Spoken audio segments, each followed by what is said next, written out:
Hey, YOLO Rules here, and welcome back to Bravely Second in Minor. So, I'm in a different spot than where I left off at the end of the last game, because all you really had to do was go up the staircase to the right of where I watched that cutscene from the Fox tent, flip the switch, and take the elevator up to this floor. As you can see, there's one chest in this area that I haven't picked up yet, and I already know where it is. It's over here in the corner, in a hidden passage, which is right over here, I think. Oh, there we go. Okay, apparently it's not straight down. There it is. So what's in here? Rakiri. Oh, I already have that. I was given that by the owl guy earlier. Okay, so that's a little bit disappointing. Also, there's a treasure chest up here. All it contained was money in it. So, let's go ahead and do the cutscene that we have to do. Who ordered this meeting anyway? And why all the way down here? That's a very good question. I hear that some hotshot new counselor has been proposing major tax cuts. A new counselor? But who? It was I! Hello.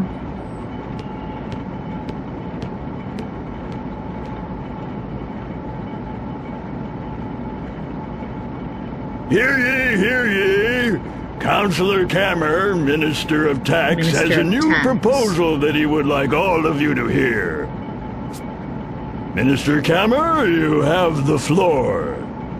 Fellow council members, thank you for coming today. Elec Quentis Kammer VIII, deposed king and holder of the Time Mage Asterisk. Time Mage. Okay, so we have a choice between the Time Mage class and the Dark Knight class. Once he sat on the throne of Ansheim, but his evil plots on behalf of the Eternian forces were laid bare by Idia and her allies. He prides himself in his precision and his fame as the Timekeeper King, little realizing that the epithet was meant as an insult. By what strange trick of fate do your paths cross anew? As you are all aware, our state has no power. Right, that was mentioned Unable before. to soar through the skies at will, we resign ourselves to this stationary life. You are also aware that in years past, we harvested the bounty of the oceans and lived in plenty on the riches we found. Right. Now our only exports are trinkets and handicrafts hewn from wood that we collect from the forest nearby. What's wrong with that?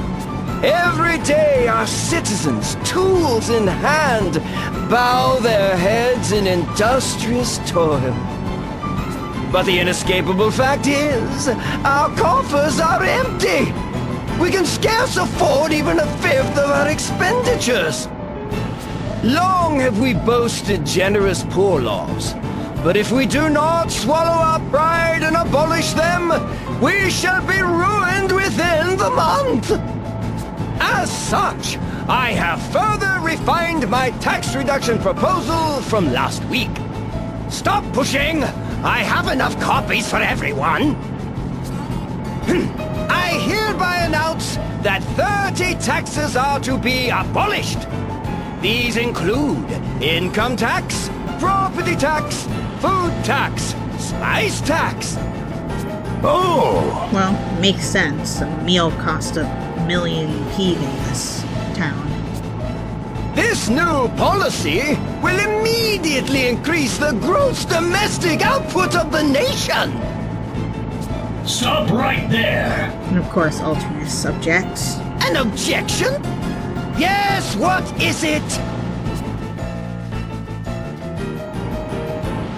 If those taxes are abolished as you propose, what will happen to our nation's poor laws? Who will look after the children? The poor laws? Well, naturally, all unnecessary expenses will be cut, including handouts to orphans and the like. Oh. Unnecessary expenses? Indeed. When the nation's coffers are nearly empty, they are a luxury we can ill afford. Okay, so that's the downside of siding with the Time Mage Calmer. Are you aware how much one must pay for a single slice of bread on this ship? Well, 7,000 pig. What? Think about that. 7,000 pig for something that can be had for a pittance anywhere else in the realm. Cheese, 8,000 pig. Oh, a can of mackerel? Well, that would be 9,000, thank you. And a round of ham will cost you a nice round 10,000 pig. What good do those prices do anyone? They're unreasonable, unsustainable. He makes a very good point. And they're caused by those bloated poor laws that you refuse to give up. Damn the consequences! the poor laws are this nation's greatest pride. You would say that it is wrong to distribute wealth to those who need it most? Well, no, it's not wrong, but... No, I would not say it is wrong. Oh no, how shall I put it? The poor laws are a poison! Yes, a poison that every day saps the strength of this nation! Poison? You go too far! I'll hear no more of this fool talk! You are the fool! Your ideals have blinded you, and you refuse to see the truth. So it falls to me to tear away the blindfold, to lay before you the hard, undeniable facts. Which are... You there! Explain to the good knight how many days remain before our coffers run dry. Oh, yes, let me see. Carry the one and... Oh, too slow! 14 days, 21 hours, and 52 minutes! Of course, the Time Mage would know that down to the minute. Yes, that's it. To rephrase, in just over 2 weeks, our nation will be bankrupt! What? But is there nothing else we can do? Yes, I suppose there is. For example, we could discover a sunken galleon filled to the gunwales with gold, like last month. Oh. Or we could beg our neighbors for money, like the month before that! Yeah, in other words, you're saying those tactics won't work, since we're about to go bankrupt anyway. I am an expert in taxes. When it comes to tax theory, I am 1,225 years and 3 months ahead of all of you combined. You there! You are Idia Lee, yes? Daughter of the Grand Marshal of Eternia? The Grand Marshal would raise no fool. Surely you see the logic of my position? Yeah, I do. Well, kind of, but... At the same time, Media? I don't know if I want to go against Alternis, because he's helped us multiple times during our journey. He would forsake our pride, our honor, our very future just to fill the coffers. And for what? I will not live in a country where the rich grow fat while children starve. Yes, we can give orphans bread and soup, supply them with pencils, send them to school. But what good does it do if the country they call home collapses under the weight of excess taxation? Why, even as I speak, our national debt has increased by another 3.141592%! Wow. Time! Yes, time is of the essence, my friends! We must make a choice, and quickly! She is the daughter of the Grand Marshal of Eternia? Surely she can help us. She can show us a way out of our predicament. Speak, girl. You have the floor. Me? Okay. Right. So I think I'm going to choose the first option here, just because I'm not sure what I should do for this quest. So maybe you guys can help me. Who would you side with? Would you side with Calmer, or would you side with Alternis? Because I honestly don't know which I should choose, because I know nothing about the job classes that they have. Except that, well, from what we've seen from Alternis, his class seems to be good with being able to deal with physical damage, and the Time Mage, I'm guessing, can cast Stop and stuff like that without us having to use items, and probably has some perks when it comes to money, since he's very money focused. But that would make me feel like I just picked up the Merchant class with time powers. And the Merchant class I have not used at all, except for upgrading it just to get the abilities and to keep it upgraded with everything else. But I really have no intention of using it. So yeah, what would you guys choose in this scenario? Also, I did complete the bestiary entries for the enemies for this area, so let's see. Aquatic Remora. Ferocious fish colored in a menacing red and black with creepy bloodshot yellow eyes. I swear that when one of these things bites you, the other monsters are more likely to come after you. Definitely not your imagination. Once one of them has had a nibble of you, it's like you suddenly become the main course on the monster buffet.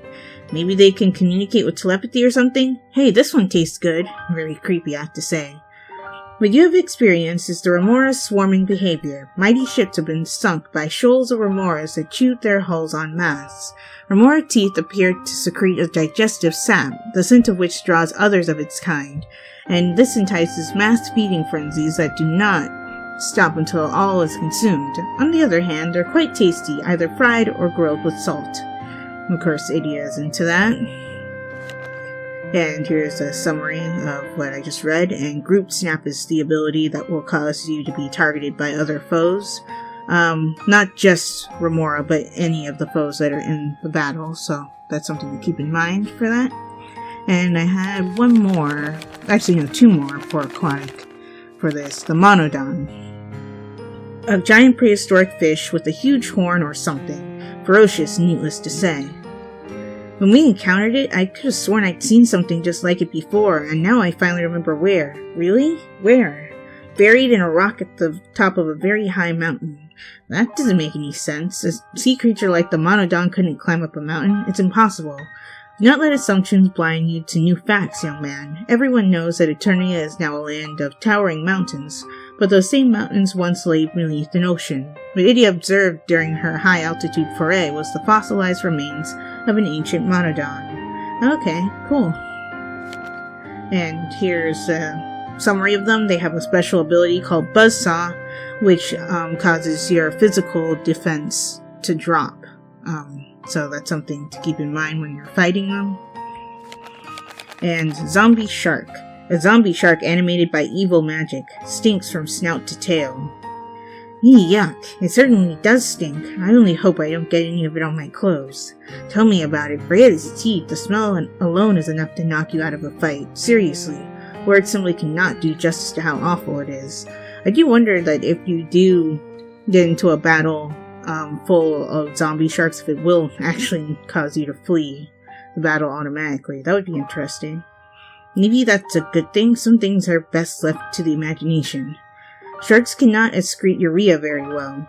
It accumulates in the flesh and is released when the shark dies. There is no countermeasure. You must grit your teeth and bear it. I cannot comment on the taste of it, for no one has ever been foolhardy enough to try to cook the putrid flesh.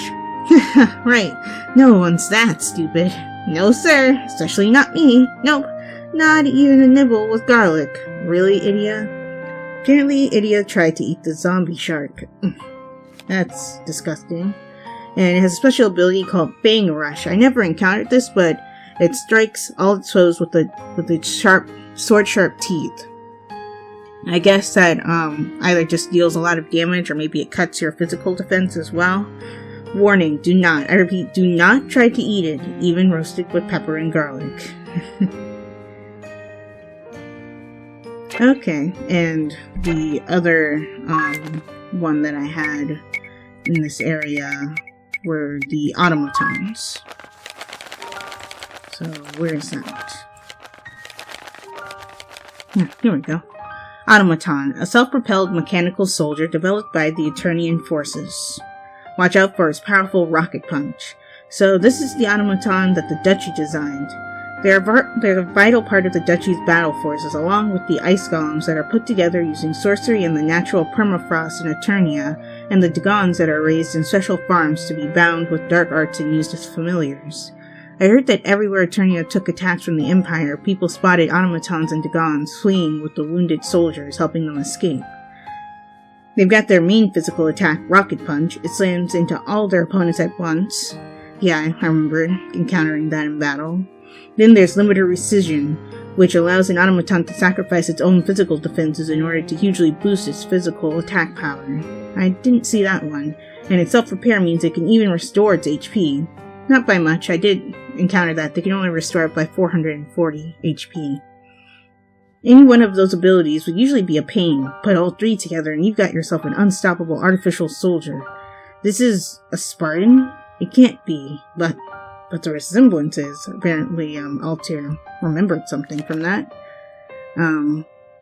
So yeah, just watch out for all of the different attacks that they explained, and you'll be fine against the automatons. They actually weren't that hard to take on. But, yeah. So, in the next episode, I'll figure out which of these two I want to fight, and I'll fight them. And I'll get their job, and I'll get the job class of the one that I decide to take on. But yeah, if you guys enjoyed this episode, give it a like. Also be sure to like my Facebook page and follow me on Twitter, as well as support my Patreon. And check out my reaction channel. All those links will be in the description below. And subscribe for more. If you are subscribed or a new subscriber right now, be sure to hit that bell icon so you get notified when I upload videos. This is ViolarulesGaming, signing off. Talk to you later.